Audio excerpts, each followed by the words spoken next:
ಊರಿನ ಜನಗಳೆಲ್ಲ ನೋಡಿ ಎಂಥ ಒಳ್ಳೆ ಮನಸ್ಸು ದೇವ್ರು ಕಿತ್ಕೊಂಡ್ಬಿಟ್ಟ, ಎಂಥ ಒಳ್ಳೆ ಮನಸ್ಸು ದೇವ್ರು ತಗೊಂಡೋಗ್ಬಿಟ್ಟ, ಕಿತ್ತೋದ್ ನನ್ನ ಮಕ್ಕಳೆಲ್ಲ ಚೆನ್ನಾಗೇ ಅವ್ರೆ ಅಂತಾರೆ.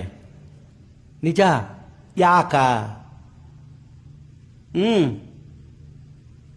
ನಿಮ್ ಪ್ರಶ್ನೆಗೆ ಉತ್ತರ ಸಿಂಪಲ್. ಏನು? ನಿಮ್ನ ಒಂದ್ ಕಾಡಿಗೆ ಕಳಿಸ್ತೀನಿ. ಹ. ಸಾವಿರಾರು ಮರಗಳಿರುತ್ತೆ. ನಿಮ್ಗೆ ಹ. ಯಾವ ಮರ ಇಷ್ಟ ಆಗುತ್ತೋ ಅದನ್ನ ಕಟ್ ಮಾಡ್ಕೊಂಡು ಹೋಗಿ ಅಂತ ಹೇಳ್ತೀನಿ. ಯಾವ್ದು ಸೆಲೆಕ್ಟ್ ಮಾಡ್ತೀರಾ? ಮನೆ ವಾಸ್ಕಾಲ್ಕ, ದೇವ್ರ ಮನೆ ವಾಸ್ಕಾಲ್ಕ, ತೊಲೆಕ, ಯಾವ ಮರ ಚೆನ್ನಾಗಿರ್ತದೆ ಉದ್ದು ಊಟವಾಗಿ ಅಂತ ಒಳ್ಳೆ ಮರ ಕಡ್ಕೊಂಬತ್ತೀನಿ. ಹಾಗೆ ದೇವ್ರು ಈ ಭೂಮಿ ಮೇಲೆ ಕೋಟ್ಯಾಂತರ ಜನ ಇದ್ದಾರೆ. ಯಾರನ್ನಾದ್ರೂ ಒಬ್ರನ್ನ ಕರ್ಕೊಂಡು ಹೋಗೋಕೆ ಅಂತ ಬರ್ತಾನೆ.